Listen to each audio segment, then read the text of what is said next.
What's going on, guys? Splatterman Cards in the house, and today I'm going to be coming to you with my branded Shaddoll deck build. So, without further ado, let's go ahead and get into this, guys. And of course, if you like what you see, don't hesitate to like, comment, and subscribe for more awesome Yu-Gi-Oh! Content.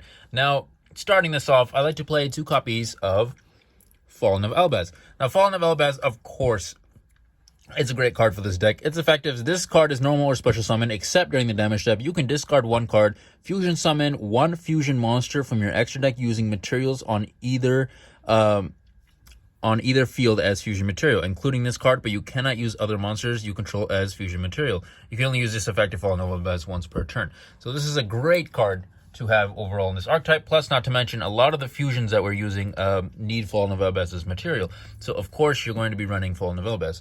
However, though, I would say that some people like to run this at 1. I've seen some people run it at 3. I think it depends on you and what you like the best. So personally, I like it more at 2.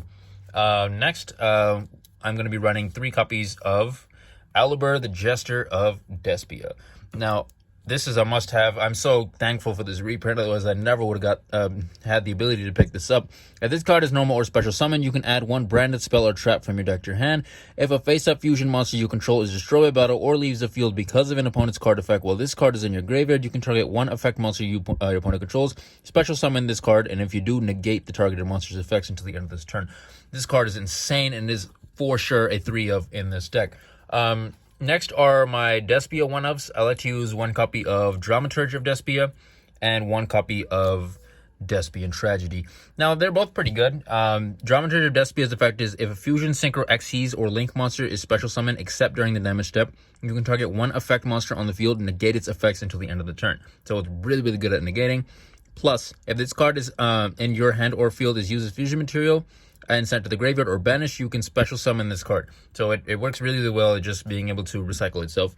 And then Despian Tragedy is if this card is sent to the graveyard or banished by a card effect, you can add 1 Despia monster from your deck to your hand except Despian Tragedy. You can banish this card from your graveyard, then target 1 branded spell/trap in your graveyard, set it to your field. So it works really, really well when you're using them as fusion targets and whatnot. And you can take advantage of their effects at the same time.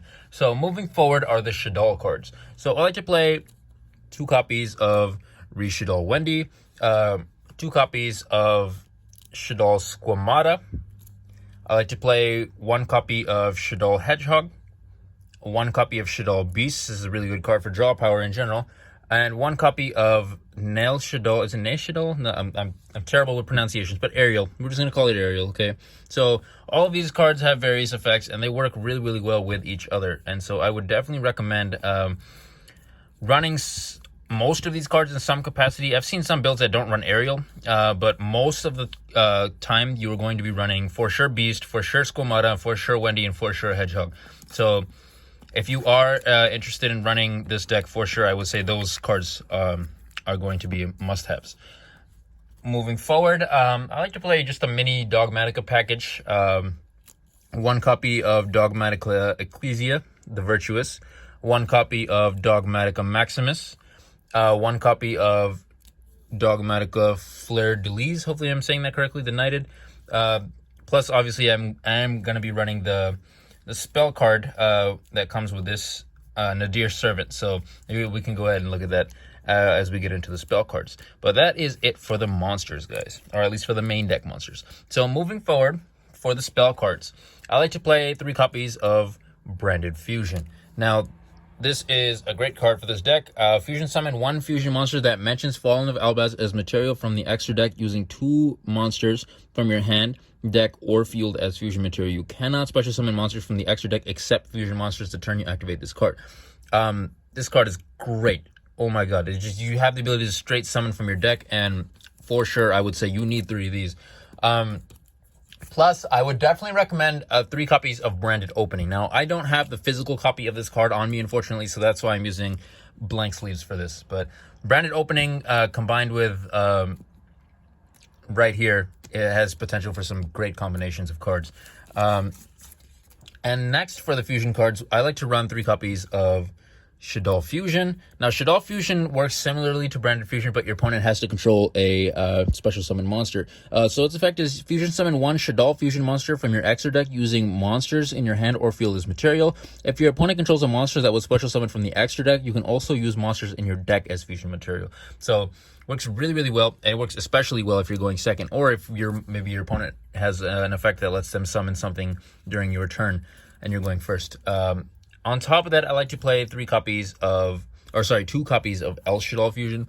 I think this is a pretty good card overall. Fusion summon one Shaddoll Fusion monster from your extra deck using monsters from your hand or field as fusion material. You can only activate one El Shaddoll Fusion per turn. Now, it is limited to 1 per turn. I think most of them, all the fusion cards in this deck are, but this one doesn't search from the deck, which is why I'm running it at 2. However, you do need... sometimes it's very useful to have a quick play spell during your battle phase, or sometimes it's useful in combination or to get around certain effects of certain cards. So definitely worth running, in my opinion. Next is the 1 copy of Nadir's Servant. This card, I would say, I've seen some people run it at 2. Personally, I'm running it at 1, but its effect is send 1 monster from your extra deck to the graveyard, then add 1 Dogmatica monster or Fall of Albaz from your deck or graveyard to your hand that has attack less than or equal to that sent monster in the graveyard. Also, for the rest of the turn after this card resolves, you cannot special summon monsters from the extra deck. Now, this is what I was talking about here. So normally you do this at the end of your turn, right? So you've already summoned everything from the your extra deck and whatnot. Plus, if you ever get in that type of situation where you have to use it right away or whatever, and you can't summon from the extra deck, that's why El Shaddoll Fusion is kind of useful, is because you can use this on your opponent's turn if you just set it, and then you can go into, different plays and whatnot. So that combined with that is definitely something interesting. Next, I like to play 1 copy of Foolish Burial. Foolish Burial is self-explanatory. Send 1 monster from your deck to the graveyard. It has insane potential with this deck to pop off so many combos. I'm also playing 1 copy of Called by the Grave. This is self-explanatory. You need to be able to get around certain hand traps and whatnot, and Called by the Grave is just a good way to do it, Moving forward with the traps and the hand traps. So I just grouped them all together for this video because I only had 1 trap card. So I'm playing 1 copy of Shaddoll Schism. During the main phase, you can fusion summon 1 Shaddoll Fusion monster from your extra deck by banishing fusion materials listed on it from your field or graveyard, but it cannot attack directly. Then you can send to the graveyard 1 monster your opponent controls with the same attribute as that fusion summon monster. This card is great, has great potential as just being able to summon stuff on your opponent's turn, which also works really, really well with the aforementioned Nadir's Servant. And on top of that, it does have disruption potential. So I do like this card. Personally, I think I like it at 1 the best, though. Moving forward with the hand traps, I am playing 3 copies of Effect Veiler. Now, this is mostly because it's a light type, and it can work really well with some of your fusion cards. But if you would like to use infinite permanence or maybe something else that negates, I could definitely see that happening. I'm also running 2 copies of Nibiru, the Primal Being. Now, this card is really, really good to have. I just think sometimes... like if you don't see it first turn and you end up drawing it or whatever, a lot of times it's not as useful because you can't use it because your opponent won't be using they won't be summoning as much as crazy, at least sometimes in my experience. So which is why I'm running it at 2. Of course, it is also a light type, so something to think about. Next, I like to play 3 copies of Ash Blossom, Joy Spring. Now, of course, Ash Blossom, in my opinion, is one of the best. One thing to consider, I'm thinking about picking up now, is Droll and Lockbird. Definitely a good card. From what I've heard, actually, it's starting to rival Ash Blossom in like usefulness, and like you can throw it into every deck, and it's just really, really good for the modern meta, So overall, though, for the hand traps, I think you can, if you don't like my selection of hand traps, you can obviously, the way hand traps work, you can switch them out for anything you may like. But moving forward to the extra deck. So let's start with the Shaddoll monsters, guys. So I like to play 2 copies of El Shaddoll Construct. This card, it takes a Shaddoll monster plus a light monster, so it's pretty easy to summon. It must be fusion summon. If this card is special summon, you can send 1 Shaddoll card from your deck to the graveyard. At the start of the damage step, if this card battles a special summon monster, destroy that monster. If this card is sent to the graveyard, you can target 1 Shaddoll spell trap in your graveyard, add it to your hand. So definitely a great card. Plus, light is one of the most, you'll see that so often, so it's very easy to summon, I would say. Moving forward, though, I like to play 2 copies of El Shaddoll Winda. it takes a Shaddoll monster plus a dark monster. So must first be fusion summoned, cannot be destroyed by an opponent's card effects.